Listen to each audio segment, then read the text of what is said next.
Welcome to my office. Please take a seat. Would you like any tea? Okay, that's fine. I hope you don't mind if I drink my tea. I do find on a cold day like today, hot tea works wonders.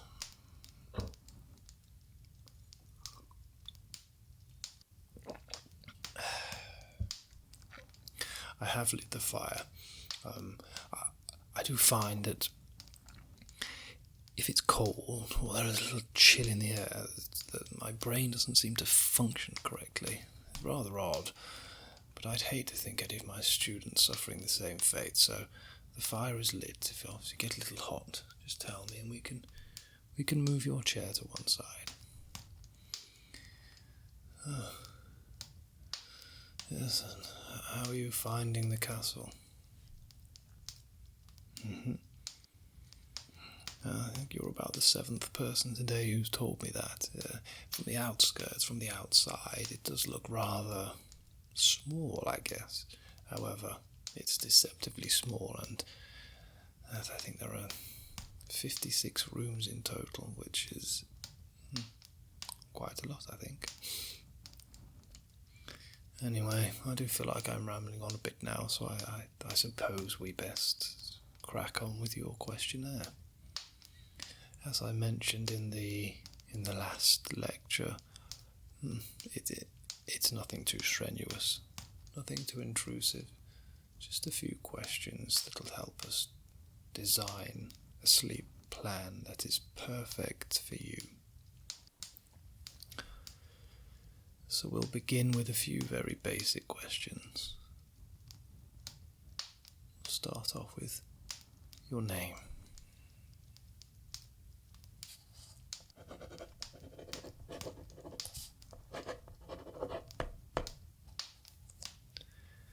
Your date of birth.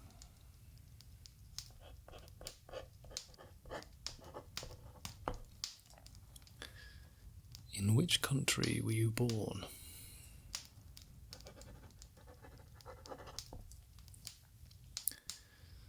And in which country do you currently reside?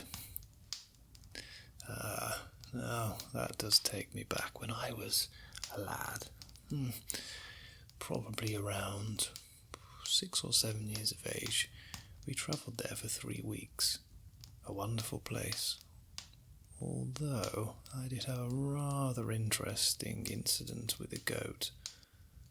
Was it a sheep? I can't remember, but it was many years ago now. But a wonderful country nonetheless. Now this may seem a slightly odd question, but we must ask it. How tall are you?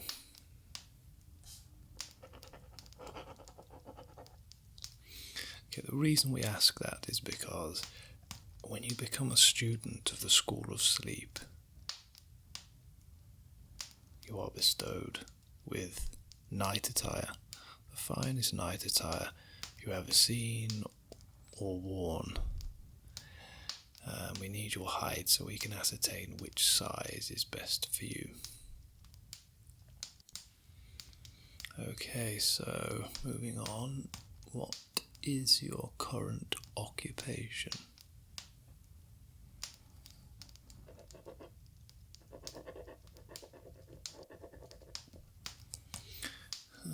We've not had one of those today.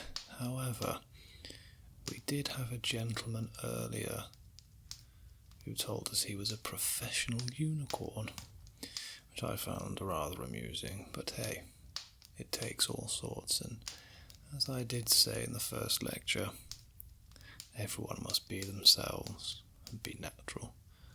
So if he's a unicorn, then a unicorn he shall be. Moving on to the next question. Do you have any siblings?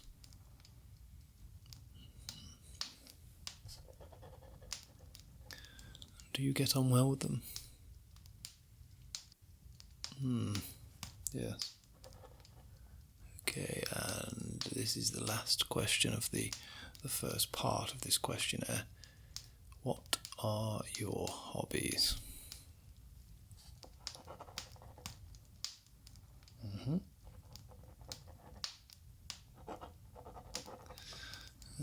I played cricket as a lad. It's probably my favourite sport, in fact. I could recount many tales regarding cricket, but as I said before, I am worried about rambling on, and we do have a little more to get through. Yeah.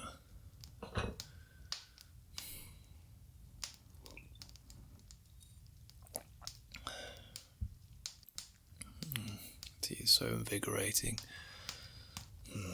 Anyway, now these are the sleep-related questions. You can go into as much or as little detail as you like when you answer these. So question number 1. On a scale of 1 to 10, in general, how well do you sleep? 1 being you're not sleeping at all, and 10 being you're out like a light the instant your head hits the pillow.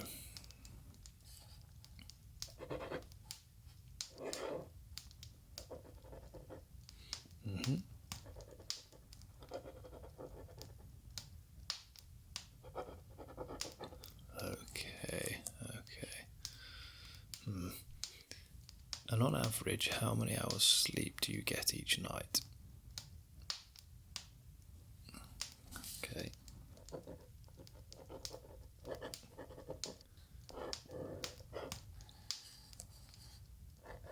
Right. Well, they do say that you're meant to have 8 hours sleep a night. Some people can survive on less, but some people do need more. I myself need a touch more than 8 hours, usually 8.5 to 9. I can be rather groggy and bad-tempered if I have anything less than 7.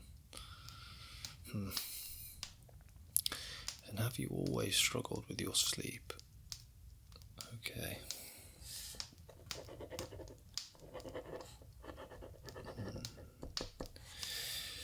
Well, that does seem to be a common denominator, a common factor within students here, is that it just happened.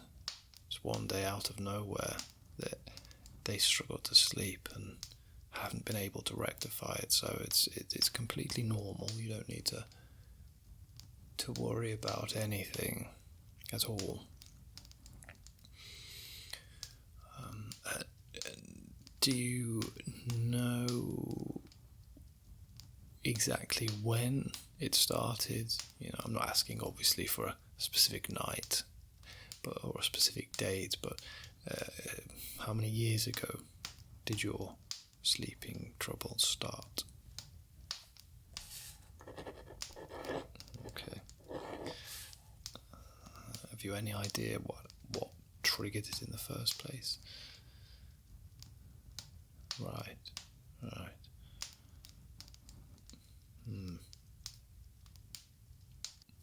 Yes, we again, that also seems to be a common factor here. Everyday life in the 21st century is rather difficult, isn't it? Lots of things to do, lots of people to see. A lot of it is really expected of us as humans and as people, and it can get rather arduous at times, even for me, I will admit.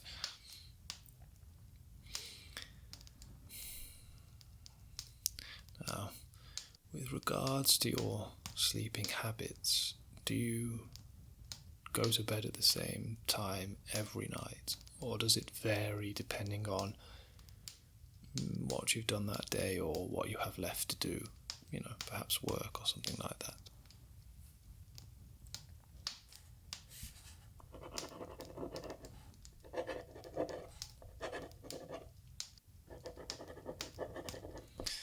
Okay, so you do try to go to bed as on time as possible, but that can be upset by other commitments. Okay.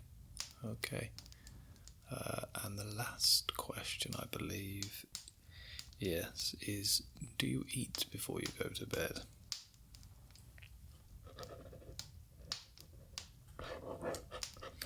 Yes, I do admit that I'm partial to a little bit of cheese. Now, people do say that cheese is meant to give you nightmares now. From my experience, no.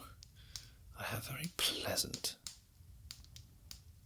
if odd, dreams when I eat cheese. It could, of course, be all in my head. Well, it is all in my head. That's where dreams are, of course. But I don't think there's any correlation.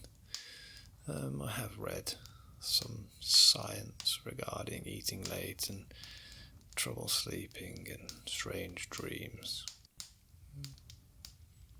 Okay, well, it would be wise to maybe leave a gap of a few hours between your last meal and going to bed.